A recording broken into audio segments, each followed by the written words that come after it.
The twin moons of New Montana cast their pale light across the endless purple prairie as Katie Sullivan finished checking the solar fence around her cattle enclosure. The year was 2847, and humanity had spread across dozens of star systems, but life on the frontier remained as hard as it had been centuries ago when her ancestors tamed Earth's Wild West. She wiped sweat from her forehead and looked out at the genetically modified cattle grazing peacefully on the alien grass that covered her 300 acres. This was her life now, and she had chosen it deliberately after the Crethean raiders had taken everything else from her 5 years ago. Katie walked back toward her small homestead, a sturdy prefabricated structure that had weathered countless storms and the harsh conditions of this frontier world.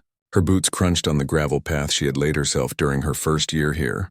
Duke, her border collie, trotted beside her with his tongue hanging out, after a long day of helping her move the cattle to fresh grazing areas.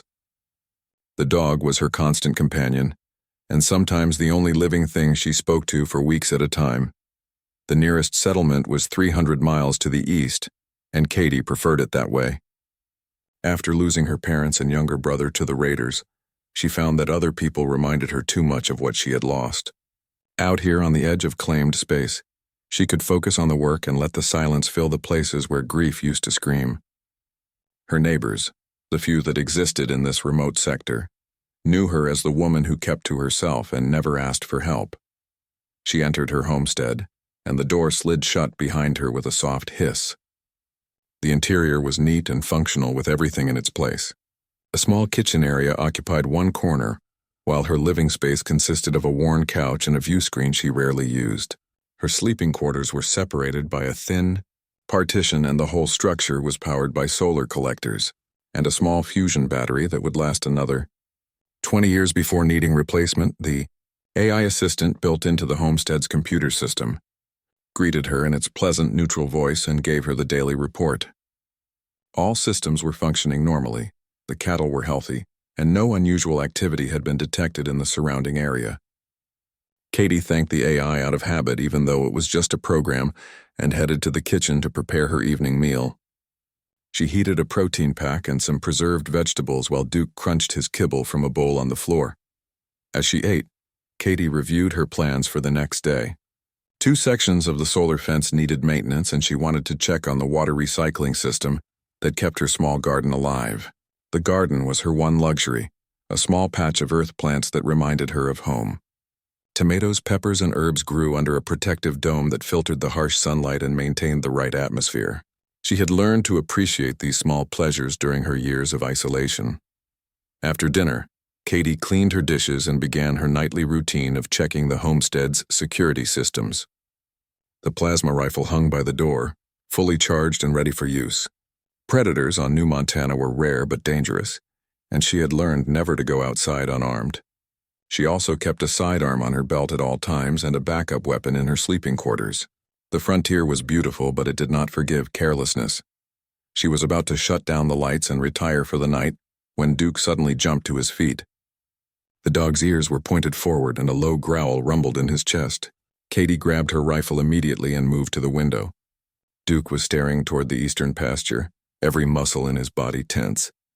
She activated the external sensors and scanned the area, but the displays showed nothing unusual.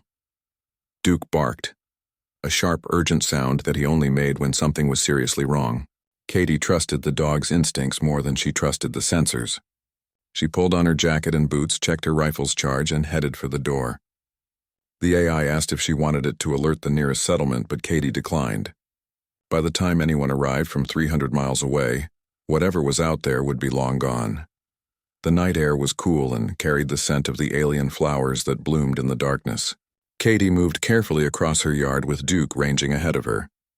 The twin moons provided enough light to see by, and her eyes had long since adapted to the conditions. She headed toward the eastern pasture where Duke's attention had been focused. As she walked, Katie felt the familiar weight of solitude that had become her constant companion. There was a time when she might have been frightened to investigate strange sounds in the night, but those days were gone. Fear required caring about your own survival, and Katie had lost that care somewhere in the ashes of her old life.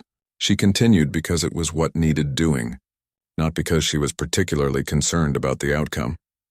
Duke stopped suddenly about 200 yards from the homestead, and his barking became more frantic. Katie raised her rifle and activated its targeting system. The scope showed a heat signature near the fence line, something large and definitely not one of her cattle. She approached cautiously, her finger resting lightly on the trigger. What she found stopped her cold. A man lay crumpled on the ground just inside her property line, his clothes torn and dark with blood. A horse stood over him, a magnificent animal that bore the distinctive traits of breeds engineered for harsh frontier conditions. The horse's flanks showed burn marks from energy weapons, and it was clearly exhausted. When it saw Katie, it made no move to flee, but instead nickered softly as if asking for help. Katie lowered her rifle and approached slowly. Duke sniffed at the man and whined. She knelt beside the fallen stranger and checked for a pulse. It was there, weak but steady. His face was pale and covered in dirt and dried blood. She could see multiple injuries, including what looked like plasma burns on his arms and torso. His jacket bore an insignia she recognized, a silver star surrounded by a circle. This man was a frontier ranger. The frontier rangers were legendary across the Outer Rim territories. They were not official military, but rather a loose coalition of volunteers who patrolled the vast spaces between settlements and protected colonists from raiders, hostile aliens, and other dangers. They were known for two things above all else: their fierce combat skills and their absolute loyalty to one another. The saying went that if you harmed one ranger, you would soon face 100. Katie made a decision in that moment that would change everything. She could not leave this man to die regardless of her desire for isolation. She managed to get him onto his horse with considerable effort, and the animal seemed to understand what she was doing. Leading the horse by its reins, she headed back to her homestead with Duke following close behind. The ranger mumbled incoherently as they moved, words about coordinates and warnings about something he called the Horde. Katie did not understand, but she focused on getting him inside where she could treat his injuries. The horse followed her docilely into the barn, where she quickly unsaddled it and made sure it had water and feed. Then she half-carried, half-dragged the wounded man into her homestead. She spent the rest of the night working on him with her medical supplies. The plasma burns were serious and required specialized gel that she fortunately had in stock. His ribs were broken and he had a severe concussion. She cleaned and dressed every wound, administered pain medication and antibiotics, and monitored his vital signs constantly. The AI assisted by providing medical guidance based on its database. As the first sun began to rise over New Montana, the ranger's vitals stabilized and his breathing became more regular. Katie checked his identification tag, which read Jake Morrison, Sergeant 7th Frontier Battalion. She sat back in her chair, exhausted from the night's efforts, and wondered what had brought this man to her doorstep. Duke curled up beside her feet, and she absently scratched his ears. Katie did not know it yet, but saving Jake Morrison's life had set in motion a chain of events that would end her isolation forever. Outside in the pre-dawn darkness, signals were being transmitted and received, messages were being passed through the ranger network, and riders were already mounting their horses. The Brotherhood was coming, and by morning, Katie Sullivan's quiet world would be transformed in ways she could never have imagined. Katie woke with a start to find she had dozed off in the chair beside Jake Morrison's makeshift sickbed. The first sun was fully up now, and golden light streamed through the windows of her homestead. She checked the ranger's vitals on the monitor she had attached to him, and was relieved to see that everything remained stable. His breathing was regular, and his color had improved from the deathly pale of last night. Duke was still sleeping at her feet, and the whole scene felt surreal after so many years of being alone. She stood and stretched, feeling every muscle protest after the long night. Her back ached from carrying the wounded man, and her hands were stiff from the delicate work of treating his injuries. Katie walked to her small kitchen and started making coffee, a luxury she allowed herself despite the expense of importing it to the frontier. The familiar ritual helped ground her after the chaos of the previous hours. As the coffee brewed, Katie found herself studying the unconscious ranger. Jake Morrison looked to be in his early 30s with dark hair that was matted with dried blood and sweat. His face was lean and weathered in the way of people who spent most of their time outdoors. Even unconscious and injured, there was something solid about him, a sense of capability that went beyond physical strength. The ranger insignia on his jacket was worn but carefully maintained, and she noticed several other patches that indicated years of service. Katie poured herself coffee and sat back down in the chair. She activated her view screen and searched the local network for information about the Frontier Rangers. Most of what she found she already knew, but reading the details gave her something to focus on, besides the stranger in her home.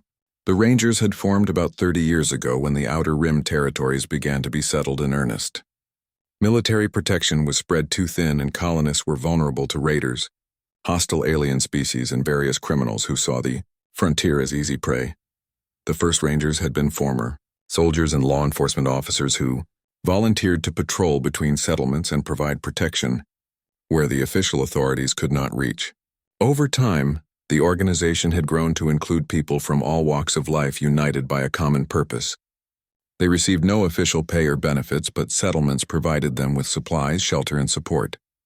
In return, the Rangers rode to trouble wherever it appeared and asked for nothing, except the resources to keep going. What fascinated Katie most was the Ranger Code of Brotherhood. She read accounts of Rangers riding for days to help a fellow member in trouble, of entire units refusing to leave wounded comrades behind even in hopeless situations, and of the fierce loyalty that bound them together. They did not recruit in the traditional sense, but rather invited people to join after they had proven themselves through action. Once you were a Ranger, the saying went, you were never alone again. Jake Morrison stirred and made a soft sound of pain. Katie immediately set down her coffee and checked on him. His eyes fluttered open, and for a moment they were unfocused and confused. Then awareness returned and he tried to sit up.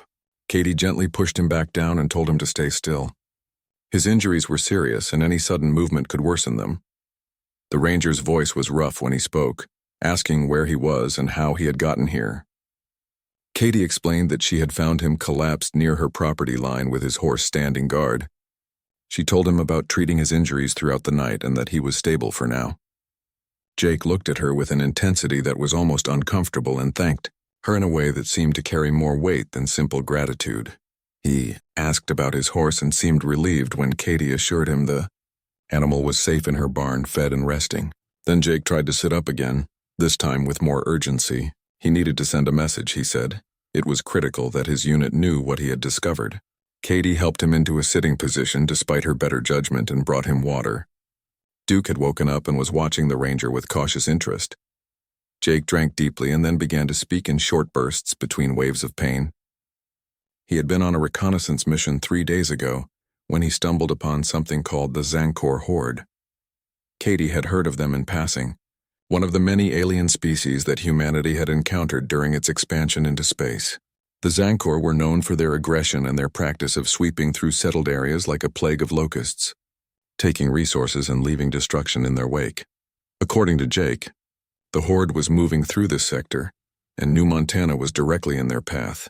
He had been trying to reach the nearest settlement to warn them when he was ambushed by Zancor scouts. His horse had carried him through the attack, but he had been badly wounded. He activated his emergency beacon before losing consciousness and hoped his fellow Rangers would find the signal. Katie listened to all this with growing concern. The nearest settlement held nearly 5,000 people, and there were dozens of smaller homesteads scattered across the region. If the Zancor Horde was really coming, those people needed to evacuate immediately. She asked Jake how much time they had, and his answer chilled her. 8 days, maybe 9 if they were lucky. After that, the Horde would arrive in overwhelming force. She helped Jake send his message through her homestead's communication system. His voice was weak, but the words were clear as he reported his findings and warned of the approaching threat. He included the coordinates he had memorized and tactical data about the Horde's composition and numbers. When he finished, Katie made him lie back down. The effort had exhausted him, and she could see he was fighting to stay conscious. Jake asked her name, and she told him. He repeated it as if committing it to memory and then said something that confused her. He told Katie that she had saved his life and by the Ranger code that meant something. Before she could ask what he meant, his eyes closed and he drifted back into unconscious sleep. Katie sat there feeling uncertain about what was coming next. She went outside to check on Jake's horse and found the animal had recovered considerably from the night before. The horse was a gelding, dark brown with white markings on its face and legs. It nickered when it saw her, and she gave it some of the treats she kept for Duke. The horse's saddle and tack were well made and clearly expensive, designed for long-range patrol work in difficult terrain. She noticed a brand on the horse's shoulder that matched the insignia Jake wore. Katie spent the next few hours doing her regular chores while periodically checking on her patient. Jake remained unconscious, but his vitals stayed stable. She fed her cattle and worked on repairing a section of fence that had been damaged by the recent storms. The physical work helped her process everything that had happened. Her carefully maintained isolation had been breached, and now she was involved in something much larger than herself. As the afternoon wore on, Katie found herself thinking about the coming Zancor horde. She had survived one attack by alien raiders, and the memory still haunted her dreams. The Krethians who killed her family had been brutal and efficient, showing no mercy to anyone who got in their way. If the Zancor were anything like that, the people in the settlements were in serious danger. She wondered if they would evacuate in time or if bureaucracy and disbelief would slow the response. Duke suddenly barked and ran to the window. Katie grabbed her rifle and went to see what had caught his attention. What she saw made her stop and stare in disbelief. Horses were approaching from the east, dozens of them moving in a loose formation across the prairie. Even from a distance, she could see that every rider wore the same insignia that Jake Morrison carried. The Frontier Rangers had arrived. Katie watched as they came closer, and she realized there were even more than she had first thought. The riders spread out as they approached her homestead, not in a threatening way, but with the precision of people used to working together. They stopped at the edge of her property and sat there on their horses waiting. She counted at least 40 rangers and possibly more spread out beyond her line of sight. One rider separated from the group and approached slowly.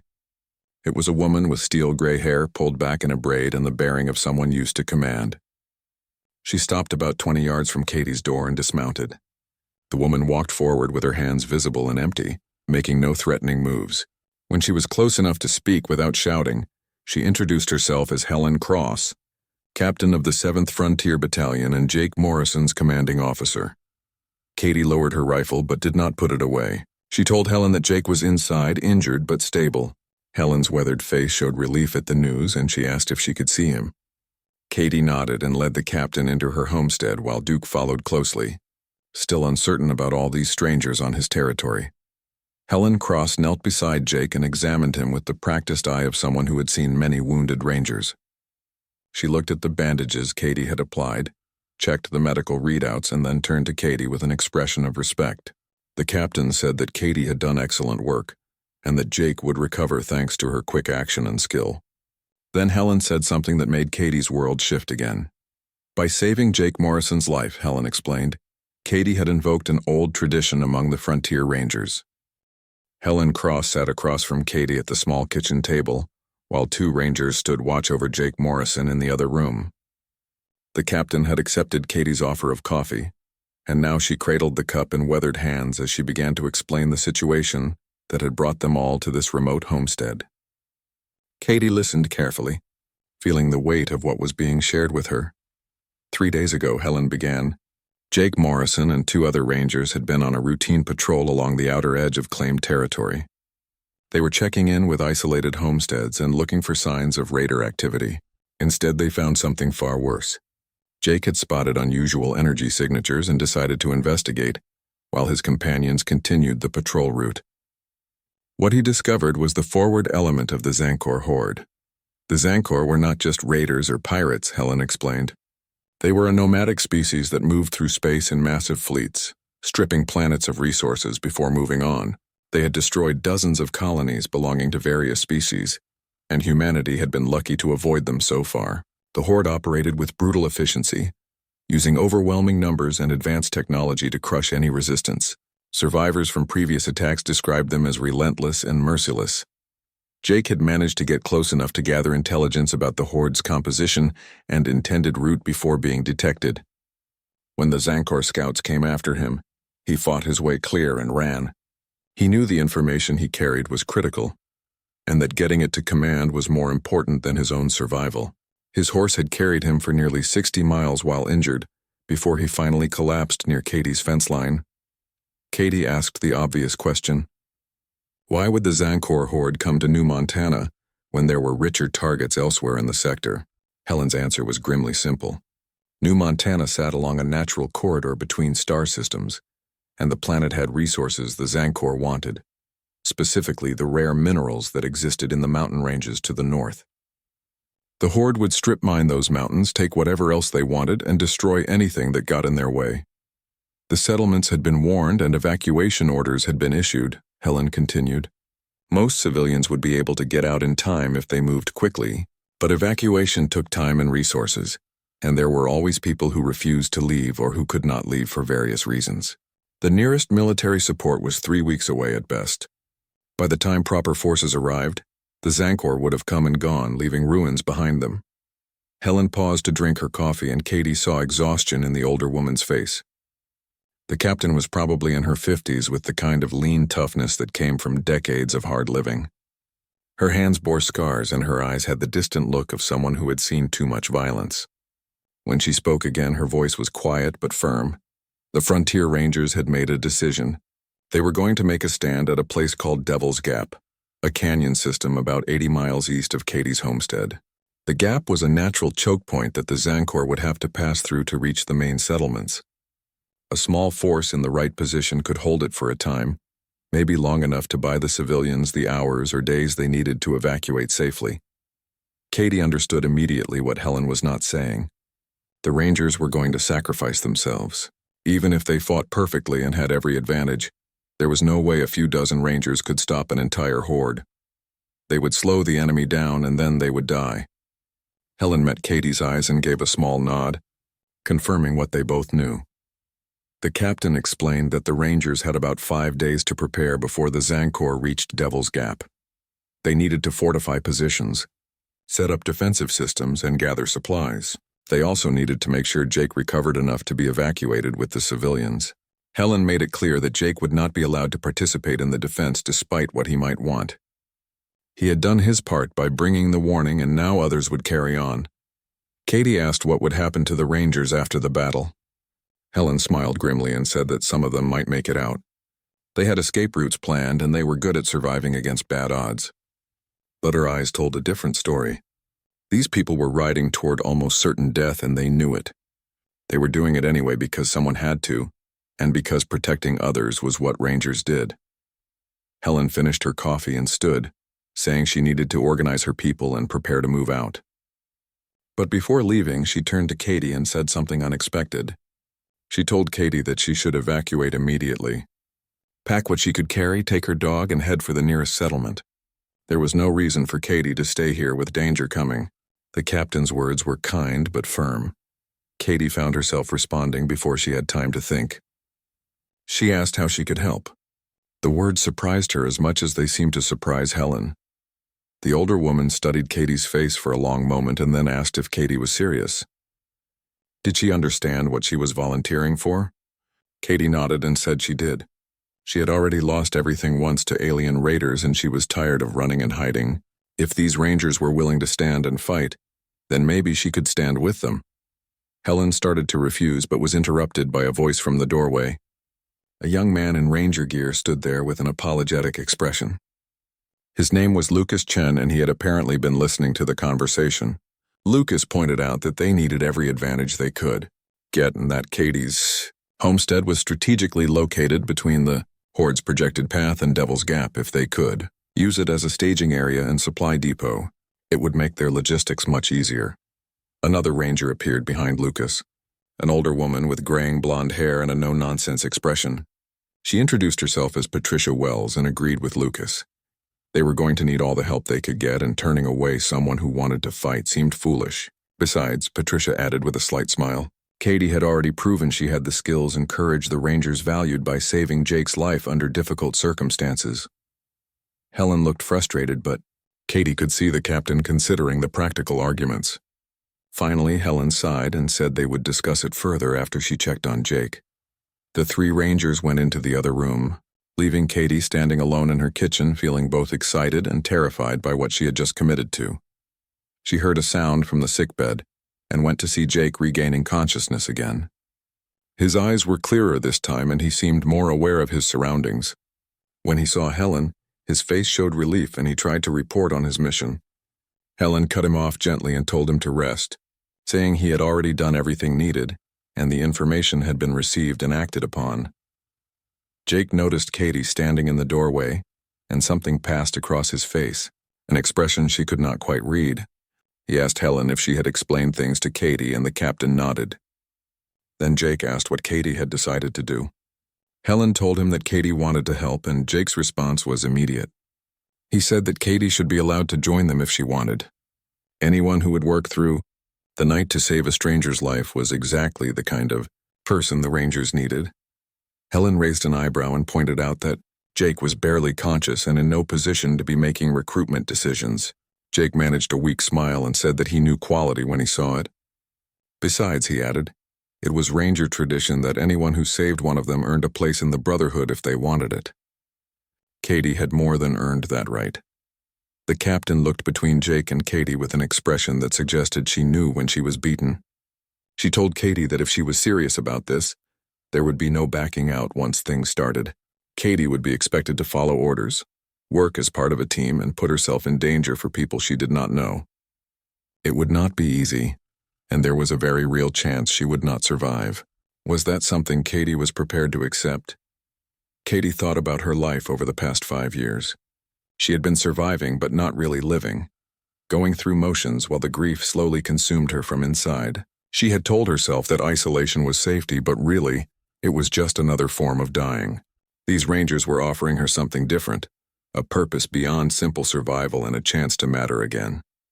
The risk of death seemed less important than the certainty of continuing to exist in the empty way she had been. She told Helen that she understood the risks and accepted them. She wanted to help defend the settlements, and if that meant fighting alongside the Rangers at Devil's Gap, then that was what she would do. Helen studied her face for another long moment and then nodded slowly.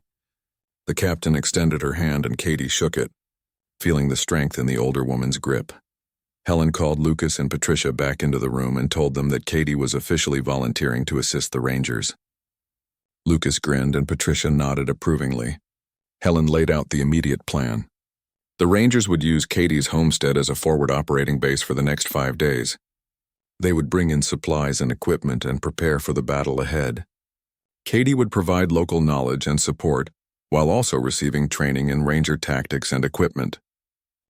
The next morning brought more Rangers to Katie's homestead until nearly 60 of them were camped on her property.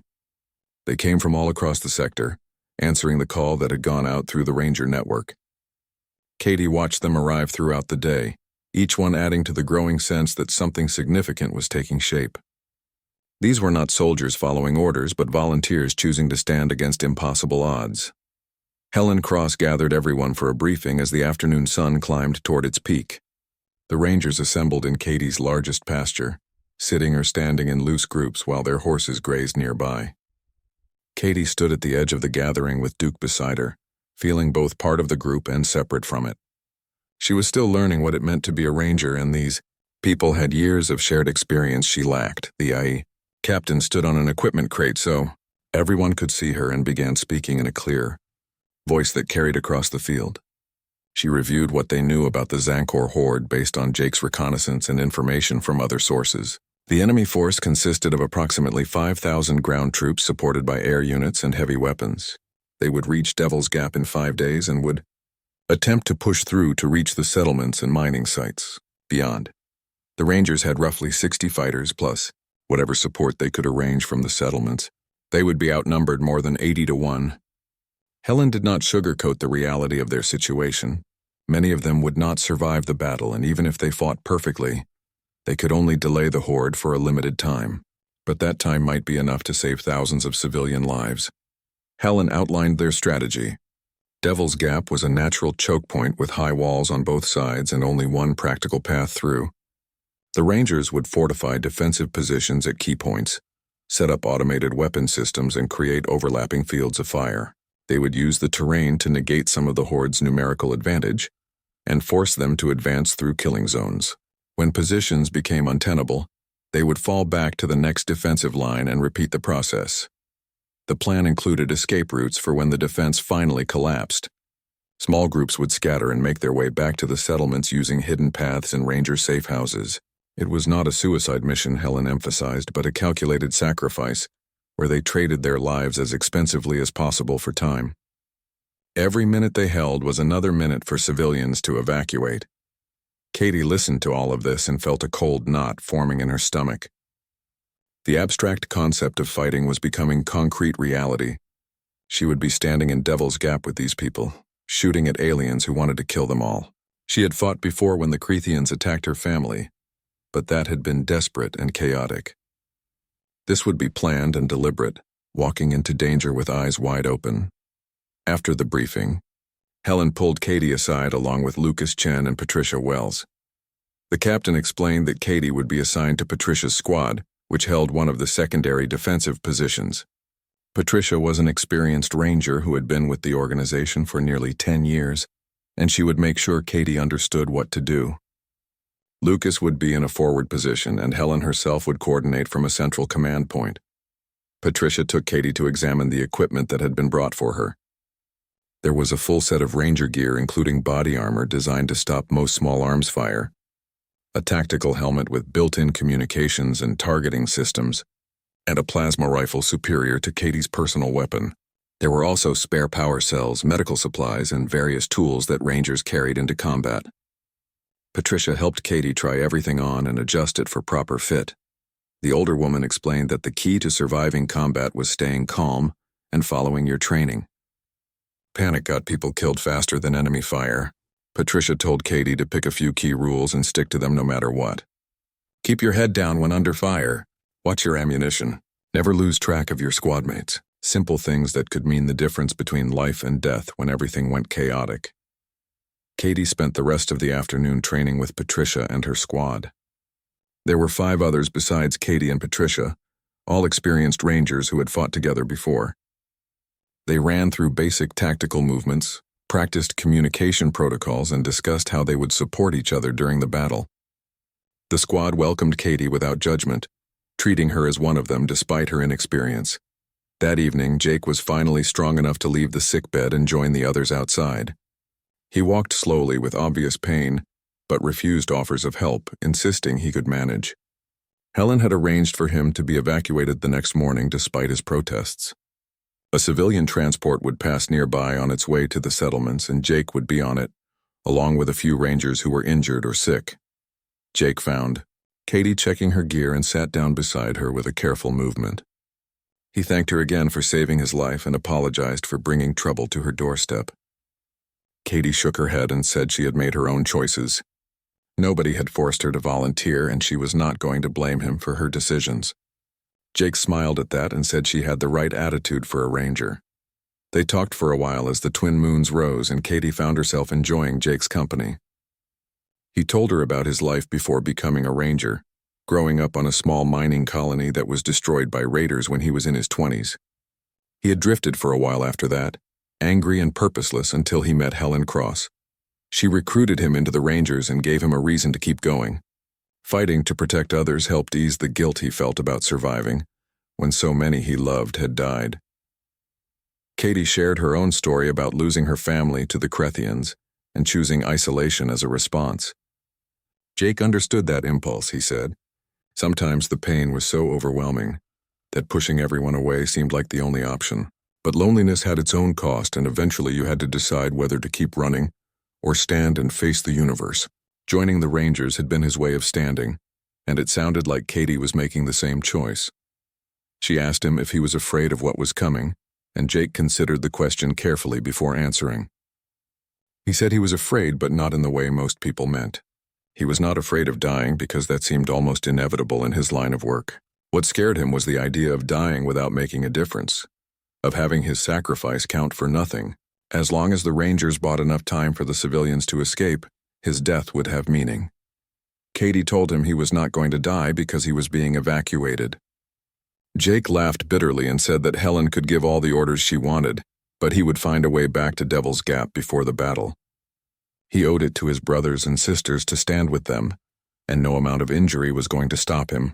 Katie pointed out that he could barely walk, and Jake admitted that was currently true, but he had 5 days to improve. Helen interrupted them by announcing that dinner was ready.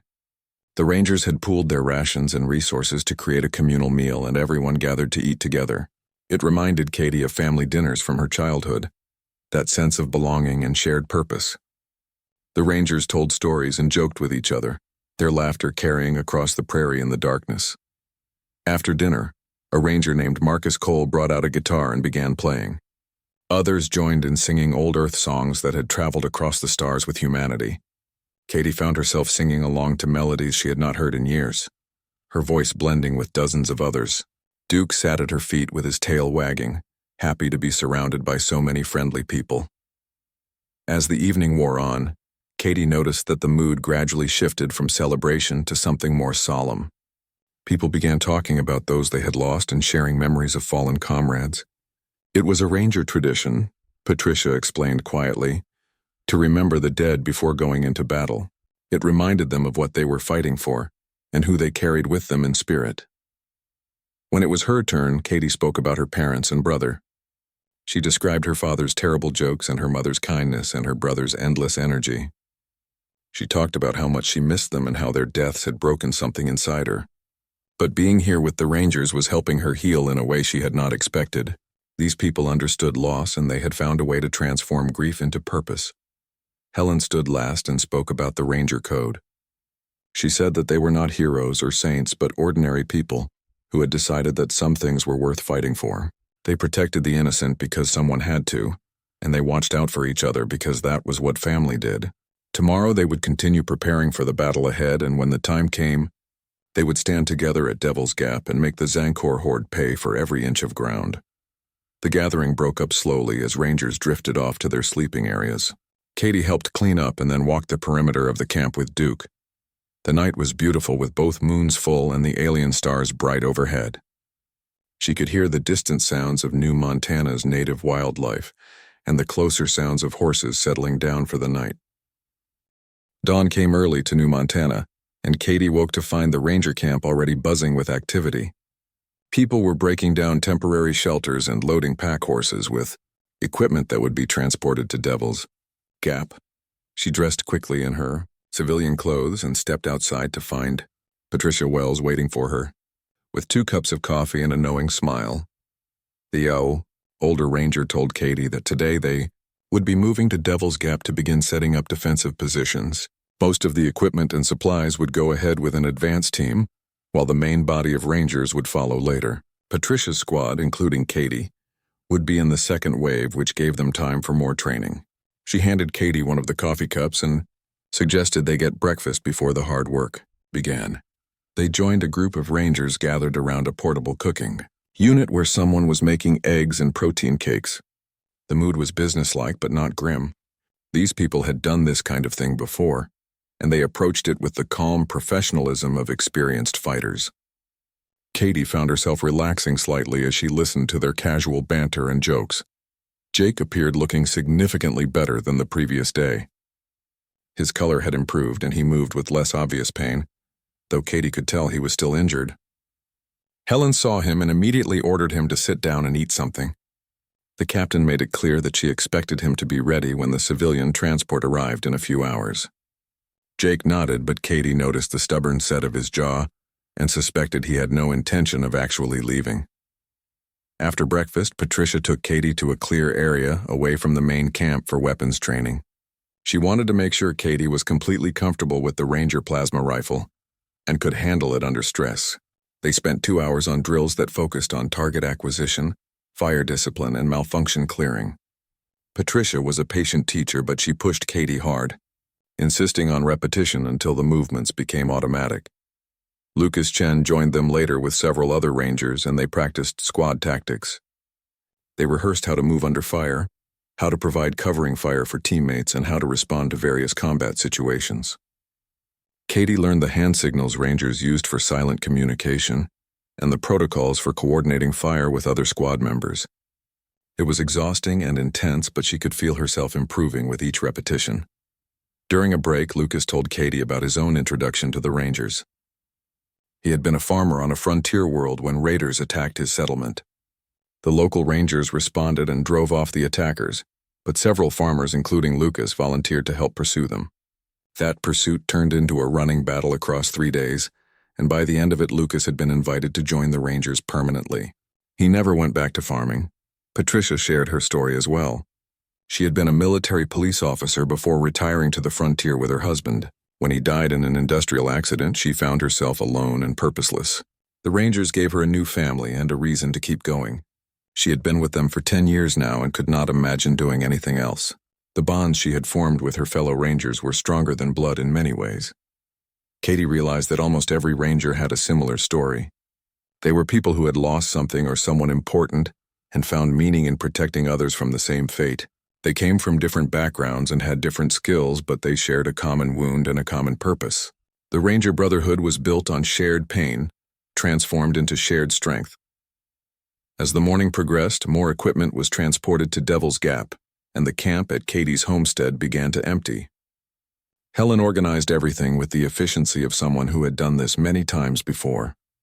She assigned specific responsibilities to each Ranger and made sure everyone understood the overall plan. The captain also sent scouts ahead to monitor the Zancor horde's approach and report any changes in their timeline or tactics. The civilian transport arrived around midday, a battered cargo hauler that had been converted to carry refugees. The pilot was a grizzled man named Carl Bishop, who had been flying the frontier routes for 30 years. He told Helen that the settlements were in chaos with thousands of people trying to evacuate simultaneously. The transport system was overwhelmed, and many people were panicking. Every hour the Rangers could buy would save lives. Helen called Jake over and told him to board the transport. Jake refused flatly and said he was staying with his unit. The captain's face hardened, and she reminded him that he was still injured and in no condition to fight. Jake argued that he would be fine by the time the battle started, and that his place was with his brothers and sisters. The two of them faced off, and Katie could see years of mutual respect and friendship in their expressions. Finally, Helen pulled rank and ordered Jake to evacuate. She said that he had done his job by bringing the warning, and now he needed to let others do theirs. If Jake really wanted to help, he could coordinate Ranger operations from the settlements and make sure reinforcements were sent if any became available. It was an important task that only someone with his experience could handle properly. Jake looked like he wanted to keep arguing, but something in Helen's expression stopped him. The captain was asking him to trust her judgment and respect her authority. After a long moment, Jake nodded reluctantly and agreed to go, but he made Helen promise that she would fall back if the situation became completely hopeless. The captain promised nothing except that she would do her best to get everyone out alive. Katie walked with Jake to the transport and Duke followed them. The Ranger moved slowly, favoring his injured ribs, but his eyes were clear and focused. When they reached the loading ramp, Jake turned to Katie and told her to watch her back out there. The Zancor were dangerous and they did not take prisoners. If things went badly, she should not hesitate to retreat. Living to fight another day was not cowardice, it was survival. She promised to be careful, and Jake surprised her by pulling her into a brief hug. He thanked her again for saving his life and said he hoped they would see each other after the battle. Then he climbed aboard the transport and found a seat near the back. Katie stood watching as the ship powered up its engines and lifted off, carrying Jake away to safety while the rest of them prepared for war. Patricia found Katie standing alone and gently told her it was time to move out. The squad was heading to Devil's Gap with the second wave, and they needed to get into position before nightfall. Katie gathered her gear from the homestead and said goodbye to the place that had been her refuge for 5 years. She did not know if she would ever see it again, but somehow that did not bother her as much as she expected. The ride to Devil's Gap took most of the afternoon. The Rangers traveled in loose formation with scouts ranging ahead and to the sides. They moved through terrain that gradually became more rugged and broken as they approached the canyon system. Katie rode beside Patricia on a horse the Rangers had provided for her, a steady mare named Bella who seemed to understand what was expected of her. As they rode, Lucas told stories about previous Ranger operations to help pass the time. He described ambushes they had survived and impossible odds they had overcome. Some of the stories were funny and others were tragic, but all of them illustrated the Ranger commitment to never leaving anyone behind, no matter how bad things got. You could count on your brothers and sisters to come for you. They reached Devil's Gap as the first sun was setting, and Katie got her first look at the place where they would make their stand. The canyon was about 3 miles long and in some places only 100 yards wide. Steep walls rose on both sides, offering excellent defensive positions but also limiting escape routes. The Rangers had already begun fortifying key points with automated weapon emplacements and energy barriers. Helen had established a command post near the center of the canyon where she could coordinate the entire defense. She briefed the arriving Rangers on their specific assignments and showed them the defensive lines they had planned. The strategy involved 3 main positions that would be held in succession as the Zancor pushed forward. Each position was designed to inflict maximum casualties while protecting the defenders as much as possible. Patricia's squad was assigned to the second defensive line on the northern wall of the canyon. Their position overlooked a narrow section where the Zancor would be forced to bunch up as they advanced. The squad would have excellent fields of fire, but they would also be exposed to enemy air units and artillery. Patricia showed them where they would dig in and explained how they would coordinate with the squads on either side. Katie helped set up their position as darkness fell. They dug fighting positions into the rocky soil and reinforced them with portable barriers. They positioned their weapons to cover overlapping areas and established clear communication with the other squads. The work was hard and exhausting, but Katie found comfort in having specific tasks to focus on.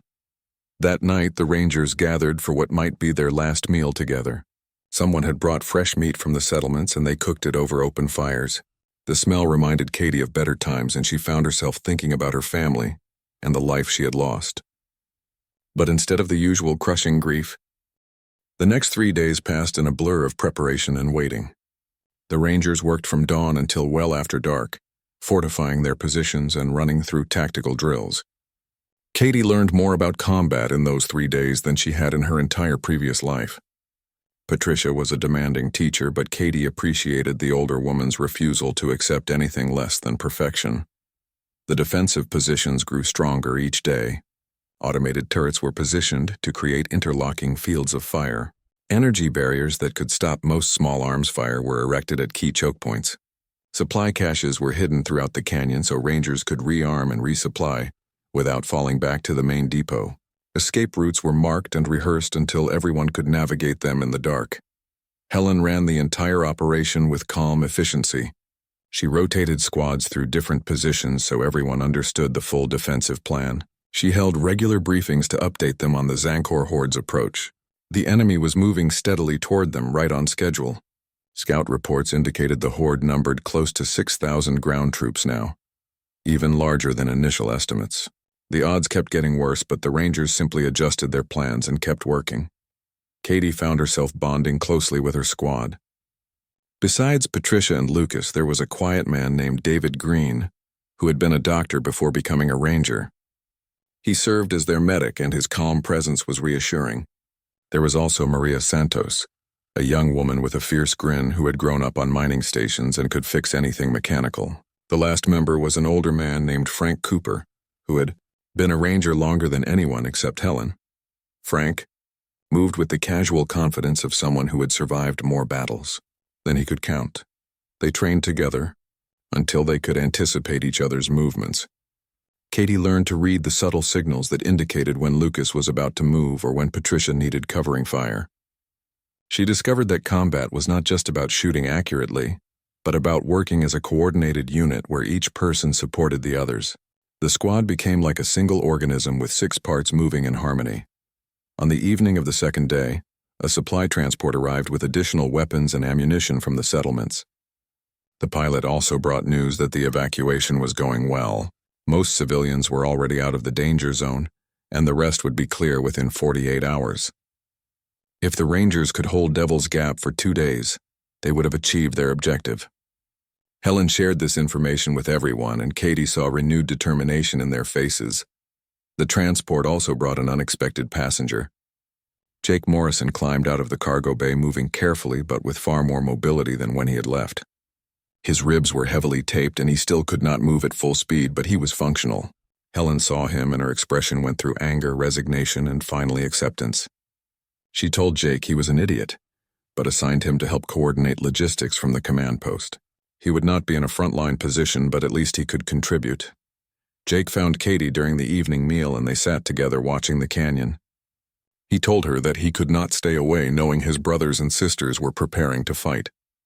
Even injured, he needed to be here with them. Katie understood that impulse better now than she would have a week ago. The Ranger bond was powerful, and walking away from it felt wrong even when logic said you should. They talked about what would happen after the battle, assuming they survived. Jake said he planned to keep working with the Rangers for as long as they would have him. It was the only thing that made sense to him anymore. Katie admitted she felt the same way. Her old life of isolation seemed impossible to return to now. She had found something here that she did not want to lose. The third day brought a sense of heightened tension, as everyone knew the Zancor would arrive within 24 hours. The Rangers completed their final preparations and then settled in to wait. Helen ordered everyone to rest as much as possible and conserve their strength for the battle ahead. Katie tried to sleep but found herself too keyed up. She lay in her fighting position, staring at the canyon entrance and wondering what tomorrow would bring. Patricia seemed to sense her restlessness and came to sit beside her. The older woman said that the waiting was always the hardest part. Once the fighting started, training and instinct would take over and there would be no time to think about fear. But in the quiet hours before battle, every doubt and worry came crawling out of the darkness. The key was to acknowledge those feelings without letting them paralyze you. Katie asked Patricia how many battles she had fought, and the Ranger laughed softly. "Too many to count," she said. "Some were major engagements like this one, and others were small skirmishes that were over in minutes. She had been wounded 4 times and watched friends die, but she kept coming back because the alternative was unacceptable. As long as there were people who needed protection, she would be there to provide it." They talked through most of the night about everything and nothing. Patricia told stories about her late husband and the life she had planned before fate intervened. Katie shared memories of her family and the dreams she had abandoned after their deaths. They found comfort in the conversation, and by the time dawn approached, Katie felt more settled. She would fight beside this woman and trust that they would watch out for each other. The 4th day dawned clear and beautiful, with both suns rising together over the canyon walls. It seemed wrong somehow that such a terrible day should start so peacefully.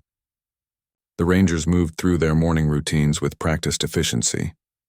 They checked their weapons, confirmed communication systems were working, and reviewed the defensive plan one final time. Helen gave a short speech reminding them of their training and their purpose. Then there was nothing to do but wait. The Zancor horde was spotted by scouts around mid-morning. They appeared on the horizon like a dark stain spreading across the prairie. Even at a distance, their numbers were overwhelming. Katie watched through her targeting scope as thousands of alien troops began forming up for their assault. They moved with disturbing coordination, more like insects than individuals.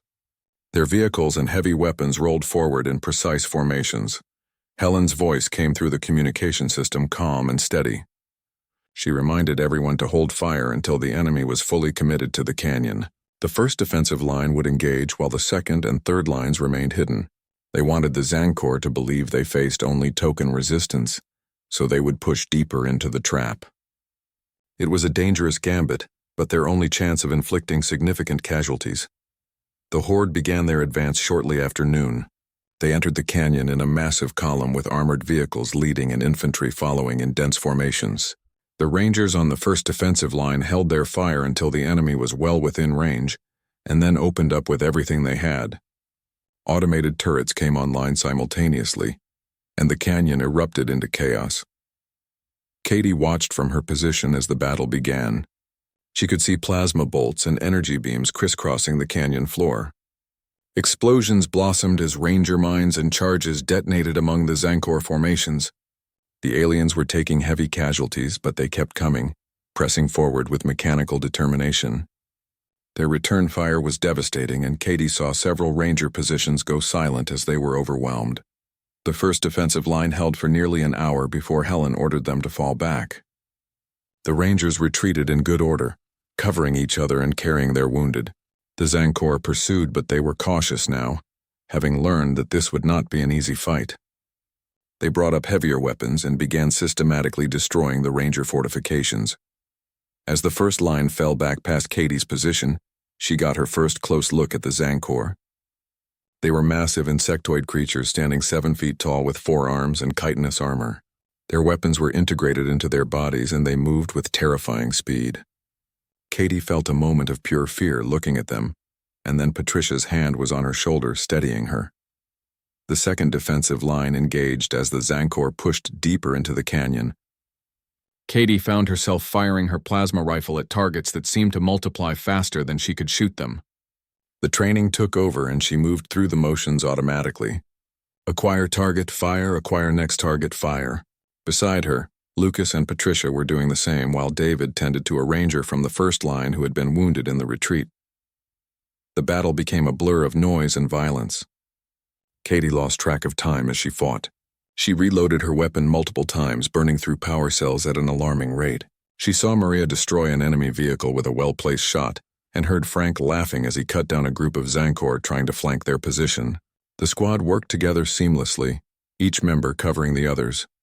The Zancor adapted to each defensive line more quickly than Helen had hoped. They brought forward air units that strafed the ranger positions and forced everyone to keep their heads down. They used their heavy weapons to collapse parts of the canyon wall, creating new paths around the defenses. Their casualties were enormous, but they simply stepped over their dead and kept advancing. The Zancor horde regrouped for nearly an hour before launching their final assault on the third defensive line. Katie used the time to reload her weapon and check her remaining ammunition. She had burned through most of her power cells and was down to her last two. David Green moved among the surviving rangers, treating injuries and distributing what medical supplies remained. The squad that had started with 6 members now numbered 4, and every one of them carried wounds. Lucas sat beside Katie and they shared water from his canteen. Neither of them spoke about Patricia, but her absence was a physical presence between them. The young man's usual cheerfulness had been replaced by a hard determination that Katie recognized in herself. They had crossed some invisible line during the retreat, and there was no going back. Whatever innocence they had carried into this battle was gone now, burned away by violence and loss. Helen Cross moved through the defensive positions, checking on her rangers and offering words of encouragement.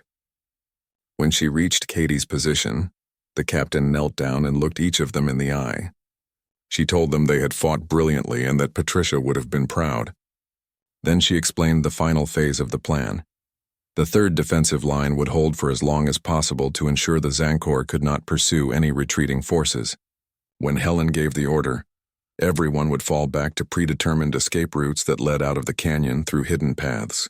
The goal was no longer to stop the enemy, but to survive and regroup for future operations. Helen made it clear that she expected every ranger to follow the evacuation order without hesitation. They had done their duty and earned the right to live. Frank Cooper asked about recovering bodies, and Helen's face tightened with pain. She said they would come back for their fallen when it was safe, but right now the living had to take priority. Every ranger they saved was someone who could continue the fight tomorrow. Frank nodded slowly, accepting the logic even though it clearly hurt him. Katie understood that leaving Patricia behind went against everything. The rangers believed, but sometimes there were no good choices. The assault began with a massive artillery barrage that shook the canyon walls and sent rocks tumbling down on the ranger positions. Katie huddled in her fighting hole with her hands over her ears as explosions walked up and down the defensive line. When the barrage finally stopped, her ears were ringing so badly she could barely hear. She checked herself for injuries and found only cuts and bruises from flying debris. The Zancor came forward in a coordinated rush from multiple directions simultaneously. They had learned from the previous assaults and were not taking chances. Their troops advanced under covering fire from their vehicles while air units strafed the ranger positions. Katie began firing at the nearest targets, trying to slow their advance even though the numbers were overwhelming. Her plasma rifle overheated, and she had to wait precious seconds for it to cycle down. In that moment, she saw a Zancor break through the defensive line and charge directly at her position. Lucas shot it, but 2 more came behind it.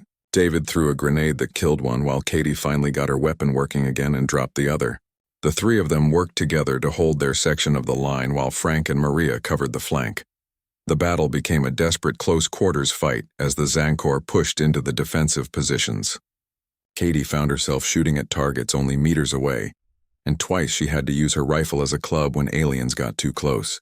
Lucas was hit in the shoulder but kept fighting.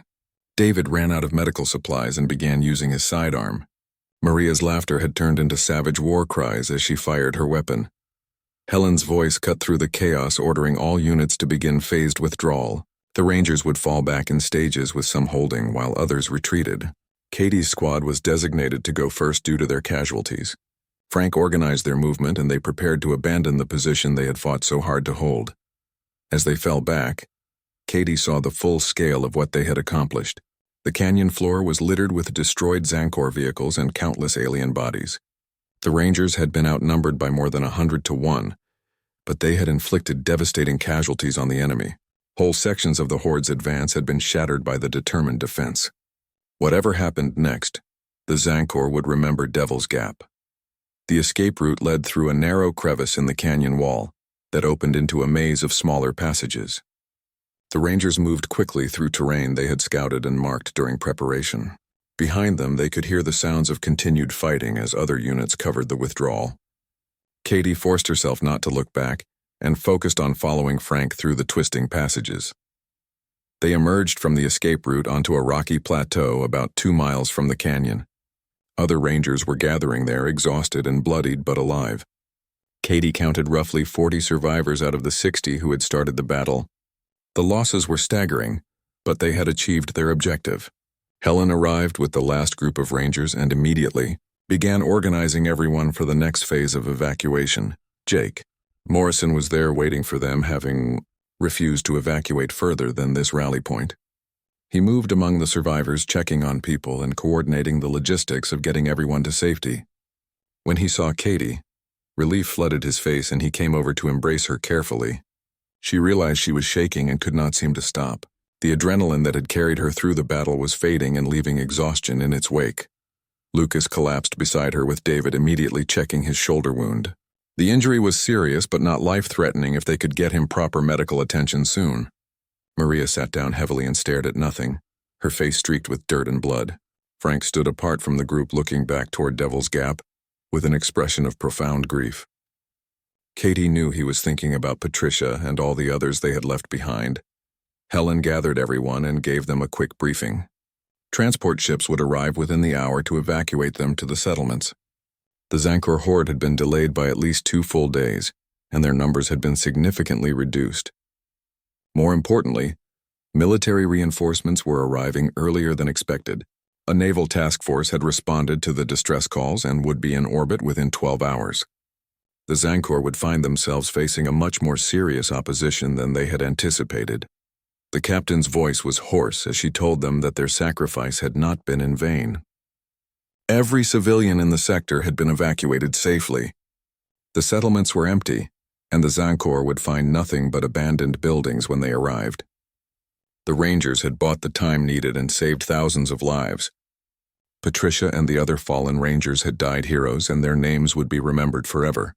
Katie felt tears running down her face and did not bother to wipe them away. She thought about Patricia teaching her to fight and Frank's terrible jokes and Marcus Cole playing his guitar. She thought about all the Rangers she had known for only a few days but who had become family. Some of them were gone now and the loss felt unbearable.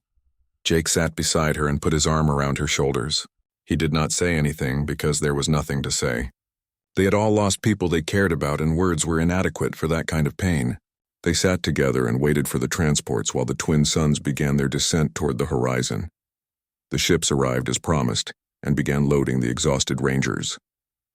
Medical personnel rushed to treat the wounded while others distributed food and water.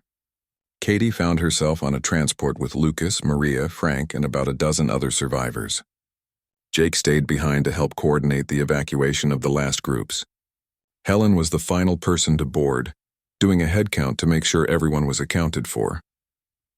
As the transport lifted off, Katie looked down at Devil's Gap one last time. Smoke still rose from the canyon and she could see the Zancor horde spreading out across the battlefield they had won at such terrible cost. But the aliens had been stopped cold for 2 days and they had paid an enormous price for every yard of ground.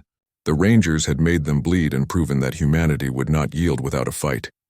The flight to the settlements took about an hour, and Katie dozed fitfully during the journey. She kept seeing Patricia's face and hearing her voice offering advice and encouragement.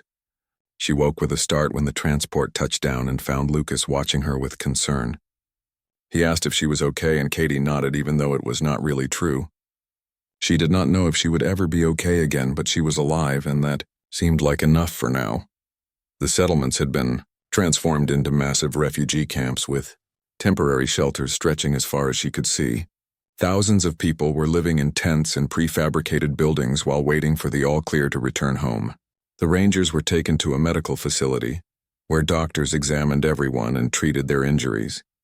Katie's wounds were minor compared to some, but she still spent an hour getting cleaned up and bandaged. After being cleared by medical, Katie wandered through the camp looking for her squad. She found them gathered near a small fire where someone was cooking a meal. Frank waved her over and made room for her to sit. 3 weeks after the battle at Devil's Gap, Katie stood in the yard of her homestead watching the reconstruction efforts. The military had driven the Zancor horde completely out of the sector, and the settlements were being rebuilt. Her property had been designated as an official ranger way station, which meant she would have frequent visitors and responsibilities beyond just maintaining her cattle ranch. The isolation she had once craved now seemed like a distant memory from another lifetime. Jake Morrison was helping repair the solar fence that had been damaged during the ranger encampment. His injuries had healed well enough for light duty, though he still favored his ribs when lifting heavy objects. He had been assigned to coordinate ranger operations in the sector, which meant he would be based near Katie's homestead for the foreseeable future. They had fallen into an easy partnership over the past weeks, working together on various projects and finding comfort in each other's company. The homestead itself had been expanded with additional structures to accommodate visiting rangers. There was now a proper bunkhouse that could sleep 12 people, and a larger barn for their horses. A communications array had been installed that kept Katie connected to the ranger network across multiple star systems. Her quiet refuge had become a hub of activity, and she found that she did not mind at all. Lucas Chen arrived that afternoon with a supply convoy from the nearest settlement. His shoulder had healed cleanly and he was back to full duty. He brought news that Maria Santos had been promoted to sergeant and would be leading her own squad soon. Frank Cooper had taken some time off to deal with his grief over Patricia's death, but was expected to return to active service within the month. David Green was working at a medical facility in the settlements, training other rangers in battlefield medicine. They unloaded supplies while catching up on recent events. Lucas told Katie that several new recruits had joined the Rangers, inspired by the stories of the stand at Devil's Gap. The battle had become legendary across the frontier territories, and the Rangers who fought there were being hailed as heroes. Lucas seemed uncomfortable with the attention, but Katie understood that their actions had meaning beyond just the tactical. Victory Helen Cross arrived in the evening with a group of senior Rangers for a strategic planning session. They gathered in Katie's living room, which had been converted into a makeshift conference space. Maps and data displays covered every surface as they discussed how to better protect the frontier settlements from future threats. The Zancor had been driven off, but there were always new dangers emerging in the vast expanse of space. The captain pulled Katie aside before the meeting started and told her that the Ranger leadership wanted to officially recognize her contributions. They were awarding her a commendation for valor and recommending her for advanced training. Patricia Wells had written an evaluation of Katie before the battle, praising her potential and determination. That evaluation had been found among Patricia's personal effects and submitted to the leadership. Katie felt tears prickling her eyes at the mention of Patricia. The older woman's death still hurt deeply, and Katie suspected it always would. But knowing that Patricia had believed in her enough to write that evaluation provided some comfort. It meant her mentor had seen something worthwhile in the lonely cowgirl who had stumbled into the Ranger Brotherhood by accident. The planning session lasted several hours as they worked through various scenarios and contingencies. Katie found herself contributing ideas based on her knowledge of the local terrain and conditions. The other Rangers listened respectfully, and several of her suggestions were incorporated into the final plans. She was no longer just a new recruit, but a valued member of the team whose opinions mattered. After the meeting broke up, Helen stayed behind to talk with Katie privately. The captain said that the Rangers needed people like Katie, who understood both the isolation of frontier life and the importance of community. Too many colonists tried to face dangers alone when they should be working together. Katie's homestead could serve as an example of how cooperation between Rangers and civilians could benefit everyone. Helen also mentioned that they had recovered all the bodies from Devil's Gap, including Patricia Wells. A proper memorial had been erected at the battlefield site with the names of every Ranger who fell inscribed on a stone monument. The families of the fallen had been notified, and memorial services held across the frontier. Patricia's remains had been returned to her home colony, where she was buried beside her late husband according to her wishes. Katie asked if she could visit the memorial, and Helen promised to take her there soon. The captain said that many rangers made pilgrimages to Devil's Gap to honor their fallen comrades and remember the sacrifice that had saved so many lives. It had become a sacred place in ranger tradition, a reminder of what they fought for and what they were willing to give. That night, Katie and Jake sat on her porch watching the twin moons rise. Duke lay between them with his head on Katie's lap, content and peaceful. They talked about the future and what it might hold. Jake admitted that he had been thinking about staying in this sector permanently, rather than returning to his nomadic ranger lifestyle. He had found something here that felt like home, and he was reluctant to leave it behind. Katie understood what he was not quite saying. Over the past weeks, they had grown closer in ways that went beyond simple friendship or professional respect. There was an attraction between them that both recognized but neither had acted upon. The timing had never seemed right with so much grief and chaos surrounding them. But now, as things settled into a new normal, the possibility of something more hung in the air between them. She told Jake that she would like it if he stayed, and saw relief and happiness cross his face.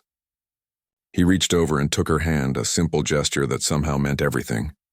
They sat together in comfortable silence, two damaged people who had found healing and purpose and each other. The lonely cowgirl and the wounded cowboy had both discovered that isolation was not the answer to pain. Connection was. Over the following days, more rangers passed through Katie's homestead on their various assignments. Each one brought news from different parts of the frontier, and stories of the ongoing efforts to strengthen defenses against future threats. Katie learned that the battle at Devil's Gap had prompted increased military presence throughout the Outer Rim territories. The sacrifice of Patricia and the others had resulted in systemic changes that would protect countless future colonists. Marcus, Cole stopped by with his guitar, and they held an impromptu gathering that turned into a celebration of life. Rangers sang the old songs and told stories about fallen comrades, keeping their memories alive through shared remembrance. Katie contributed her own stories about Patricia and found that talking about her mentor helped ease the grief. The pain was still there, but it was bearable when shared with others who understood. Frank Cooper returned from his leave looking older and more worn, but determined to continue serving. He sought out Katie and thanked her for fighting alongside Patricia in those final hours. He said knowing that Patricia had not died alone provided some small comfort. They had been friends for many years, and her loss had hit him hard. But he was ready to honor her memory by continuing the work she had believed in. Katie's squad was reformed with Frank as the new leader. They would patrol the sector together, responding to threats and helping isolated homesteaders. David Green rejoined them part-time while continuing his medical work. Maria Santos visited when her own command duties allowed. They were no longer the same squad that had fought at Devil's Gap, but they carried forward the legacy of the ranger who had trained and led them. The first patrol was bittersweet as they rode out from Katie's homestead. She kept expecting to hear Patricia's voice offering advice or making dry observations about the terrain. The absence was painful, but Katie found strength in the knowledge that she was doing exactly what Patricia would have wanted. The older woman had given her life to save her. Squad and Katie honored that sacrifice. By becoming the best ranger she could be, they encountered a small group of raiders harassing an isolated farm and dealt with them efficiently. The family they saved was grateful beyond words and offered what little they had as thanks. Frank refused payment but accepted a meal and their hospitality for a few hours. He explained to Katie that this was the essence of ranger work. Not the dramatic battles that made legends, but the quiet protection of ordinary people trying to build lives on the frontier. As they rode back to Katie's homestead that evening, she reflected on how much her life had changed. 6 weeks ago, she had been alone and purposeless, hiding from a universe that had taken everything she loved. Now she rode with a squad of rangers who trusted her with their lives. She had a mission that gave meaning to her existence and connections that made life worth living. The grief over her family and Patricia would always be part of her, but it no longer defined her. Jake was waiting when they returned, and Katie felt her heart lift at the sight of him. They had begun tentatively exploring a relationship, and while they were taking things slowly, there was real affection growing between them. He understood her in ways few people could, because he had walked a similar path through loss toward healing.